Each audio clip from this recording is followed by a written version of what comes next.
அல்லாஹ்வோட ரசூல்ட்ட வராங்க. ரசூலுல்லாஹி ஸல்லல்லாஹு அலைஹி வஸல்லம் அவங்கள, நான் தொழுகையில தக்பீர் கட்டின உடனே எனக்கும் தொழுகைக்கும் இடையில அல்லது ஓதுறதுக்கும் தொழுகைக்கும் இடையில ஷைத்தான் வர்றான். நம்ம கேட்க வேண்டிய கேள்வி. ரசூலுல்லாஹி ஸல்லல்லாஹு அலைஹி வஸல்லம் சொன்னாங்க, ذاك الشيطان, அவன் ஒரு ஷைத்தான், يقال له خنزب, அவன் பேரு خنزب, ஜின்களுடைய வகையில இவனும் ஒரு வகை خنزب. இவன் வந்தால் அல்லாஹ்விடத்தில் ஷைத்தானை விட்டு பாதுகாப்பை தேடுங்கள். அஊது பில்லாஹி மினஷ் ஷைத்தானிர் ரஜீம். அப்படியும் சொல்லவில்லை என்றால் இடதுபுறம் திரும்பி கொஞ்சம் இது போன்று வஸ்குல் செய்து கொள்ளுங்கள். இடதுபுறம் திரும்பி வஸ்குல் செய்யணும் சொல்லி பக்கத்துல நிற்கிறவர் மேல செஞ்சிடக்கூடாது. கொஞ்சம் தலையை கொஞ்சம் சைடா திருப்பி இடதுபுறம் திருப்பி வஸ்குல் என்று செய்தல் ஷைத்தானிடம் இருந்து பாதுகாப்பை தரும். முதல் அஊது பில்லாஹி மினஷ் ஷைத்தானிர் ரஜீம். இரண்டாவது, இதையும் தொழுகையில வந்து செஞ்சா மட்டும் ஆகாது. ஷைத்தானை விட்டு தன்னுடைய வாழ்க்கையில எல்லா விஷயத்திலையும் விலகி நிற்கிறவருக்கு அஊது பில்லாஹி மினஷ் ஷைத்தானிர் ரஜீம் சொன்னா ஷைத்தான் ஓடுவான். கல்விலேயே ஷைத்தானுக்கு பங்களா கட்டி வாடகை வாங்காம தங்க வச்சிருந்தா என்னதான் வரும்? நீ விரட்டி விட்டாலும் போக மாட்டான். நம்ம விரட்டி விட்டாலும் அவன் என்ன செய்ய மாட்டான்? போக மாட்டான். இப்போ வாழ்க்கையில ஷைத்தான் எல்லாம் தொழுகையிலையும் ஷைத்தான் இருக்க மாட்டான். விரட்டினா ஓடிடுவான். வாழ்க்கையில நம்மளே கூட வச்சுக்கிட்டு என்னோடய இரு, பிசினஸ்ல என்னோடய இரு, வட்டியா என்னுடைய தொழில் இரு, கிரெடிட் கார்டா, என்னுடைய பர்ஸ்ல கிரெடிட் கார்டா இரு, இப்படி எல்லா விஷயத்திலும் என்னோட இருந்தீங்க, தொழுகையில மட்டும் போனா போக மாட்டான். ஹன்சப் அல்லாஹ்வுடைய ரசூல் ஸல்லல்லாஹு அலைஹி வஸல்லம் பாதுகாப்பை தேட சொன்னார்கள். இன்னைக்கு என்ன? எல்லாம் நரகத்தை விட்டு பாதுகாத்து, எல்லா சொர்க்கத்தை கூடு, ஜன்னத்துல் ஃபிர்தௌஸ் சொர்க்கத்தை கூடு, ஆமீன் ஆமீன் சத்தம் போட்டு சொல்றோம். ஆனா ஜன்னத்துல் ஃபிர்தௌஸ்க்காக உழைச்சிருக்கோமா ஒரு நாளைக்கு அதுன்னு தெரியாது. அப்படியே இல்லையா?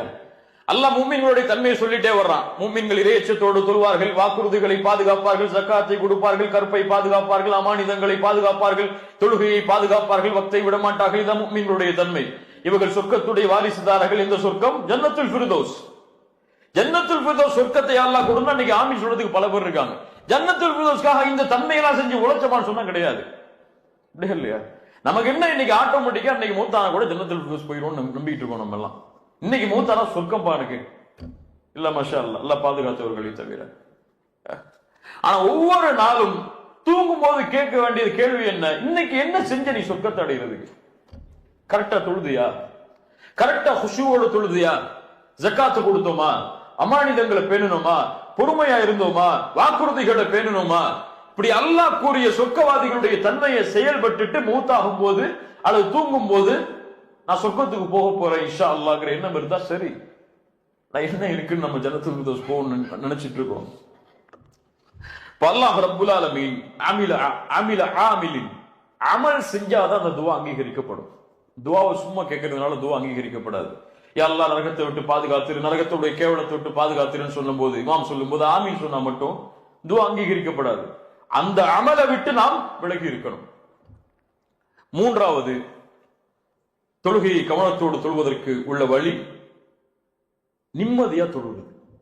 நிம்மதியா தொழுவதுனா என்ன? பொறுமையா நிதானமா தொழுவது. தக்பீர் கட்டணுமா, நெஞ்ச நிமித்தி தலைய சுஜூத நோக்கி தாழ்த்தி பணிவா நிக்கிறது. கொஞ்ச நேரம் குர்ஆனை ஓதி முடிச்சிட்டோமா, அழகான முறையில கைகளை உயர்த்தி ருக்குவுக்கு போறது. ருக்கு செஞ்சிட்டோமா, அதுக்கு பிறகு பழைய நிலைமைக்கு முழுமையா வர்ற வரைக்கும் முதுக நேராக்குதல். இப்படி நிதானமா தொழுகையை தொழுதாலே கவனம் இருக்கும். இன்னைக்கு என்ன? தக்பீர் கட்டுவான், சலாம் கொடுத்துட்டு வெளியே போறதே தெரியாது. அப்படியே இல்லையா? தனியா தொழும் போது இவர் தொழுகையை பார்த்தீங்கன்னு வச்சுக்கோங்க, 1 செகண்ட் 3 செகண்ட்ல முடிஞ்சிடும். இல்ல மாஷா அல்லாஹ். இமாமா நின்னாருன்னு வச்சுக்க, எத்தனை நிமிஷம் சொல்லுவாரு? 10 நிமிஷம் சொல்லுவாரு. இது முனாஃபிக்குடைய தனம். இமாமாக நிற்கும் பொழுதும் சரி, தனிமையா நிற்கும் பொழுதும் சரி, தொழுகையுடைய முறை ஒண்ணுதான். நிதானமாக ரசூலுல்லாஹி ஸல்லல்லாஹு அலைஹி வஸல்லம் தொழுதாங்க. இப்ப நிதானமாக தொழுகை நிறைவேற்றினா தொழுகை கவனத்தோடு வரும். ரசூலுல்லாஹி ஸல்லல்லாஹு அலைஹி வஸல்லம் சொன்னாங்க, ஒரு மனிதன் திருடக்கூடிய திருட்டில் மோசமான திருட்டு தொழுகையில் திருடுதல். எப்படி? சுஜூதை முழுமையாக செய்ய மாட்டான், ருக்குவை முழுமையாக செய்ய மாட்டான், அவனுடைய முதுகுத்தண்டு நேராக மாறாது, நேராக குனியாது சுஜூதில்.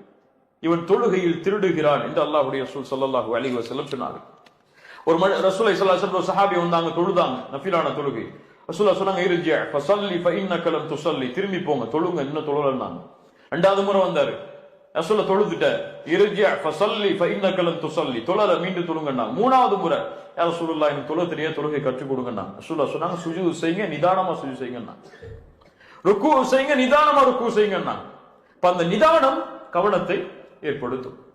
நான்காவது, தொழுகையில எங்க பார்க்கிறோம்னு முதல்ல பார்க்கணும்.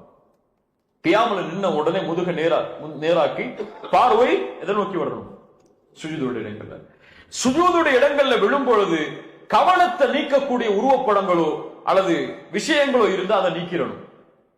இன்னைக்கு பல மேட்டை பார்த்தா பட்டுப்புடவை மாதிரி இருக்கு, பல தொழுகை விரிப்புகளை பார்த்தா பட்டுப்புடவை மாதிரி இருக்கு, அல்லது காபாவுடைய துணி மாதிரி விரிச்சு போட்டு ரொம்ப பல பல பலன்னு மேட்டை வச்சு தொழுவது அவருக்கு சிறந்ததா இருக்கு. ஆனா இதுவெல்லாம் கவனத்தை திருப்பி விடும். சுஜூது செய்யக்கூடிய இடம் கொஞ்சம் பிளேனா இருந்தா கவனம் அந்த பார்வையை நோக்கி செல்லும். இல்ல அங்க போய் ஷைத்தான் அங்கிருந்து வேற பக்கம் திருப்பிடுவார். இஷாராவுடைய நேரத்துல, அத்தஹியாத்துடைய நேரத்துல பார்வைய ஒரு பக்கம் ஒன்று சேர்த்தல். இப்படி பார்வையை ஒருமுகப்படுத்துதல் கவனத்தை தொழுகையில ஏற்படுத்தும். ஐந்தாவது, சுத்ராவோடு தொழுதல். சுத்ரா சில இமாம்கள்ட்ட வாஜிப், சில அறிஞர்கள்ட்ட வாஜிப், சில அறிஞர்கள்ட்ட ருக்குன். சுத்ரானா என்ன? முன்னாடி ஒரு தடுப்பை வச்சு தொழுதல், போன வச்சு தொழுறது இல்ல, ஒரு உயரம் உள்ள ஒரு தடுப்பை வச்சு முன்னாடி வச்சு தொழுதல் சுத்ரா. நமக்கும் அந்த தொழுகைக்கூடிய இடைக்கும் இடையில யாரும் உள்ள நுழையாதபடி அதுக்கு பின்னாடி தான் மக்கள் இருக்கிற மாதிரி சுத்ரா வச்சு தொழுதல். இமாமுக்கு பின்னாடி நிற்கும் போது சுத்ரா தூக்கி வச்சிடக்கூடாது. இமாம் தான் நமக்கு சுத்ரா. தனியா தொழும் போது, பள்ளியில நடுப்பள்ளியில தொழும் போது ஒண்ணுமே இல்லாம தொழக்கூடாது. சில அறிஞர்கள் இடத்துல அந்த தொழுகை ஏற்றுக்கொள்ளப்படாதுன்னு சொல்லக்கூடிய அறிஞர்கள் இருக்கிறாங்க. ஆனா சுத்ராவை கவனத்தோடு முன்னாடி வைத்து, சுத்ரா இல்லாம ஒரு இமாம் தொழுதா கூட ஒரு சேரை கொண்டு வந்து முன்னாடி வச்சுட்டு போயிடணும். இது ரசூலுல்லாஹி ஸல்லல்லாஹு அலைஹி வஸல்லம் உடைய சுன்னா.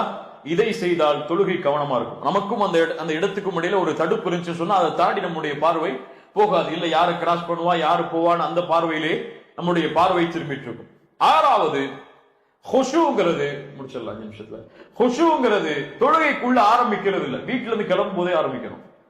ஸல்லல்லாஹு அலைஹி வஸல்லம் அதனால தான் உது செஞ்சு கிளம்புங்கன்னாங்க. தொழுகைக்கு போகும்போது நிதானமா போங்கன்னாங்க. ஓடாதீங்க, சக்கீனாவோட வக்காரோட கண்ணியமான முறையில அமைதியான முறையில தொழுகைக்கு போங்கன்னாங்க. அவசரமா தொழுகைக்கு போகாதீங்க. எது கிடைக்கிறதோ அதை ஏற்றுக்கொள்ளுங்க, எது கிடைக்கலையோ அதை முழுமைப்படுத்துங்கன்னாங்க.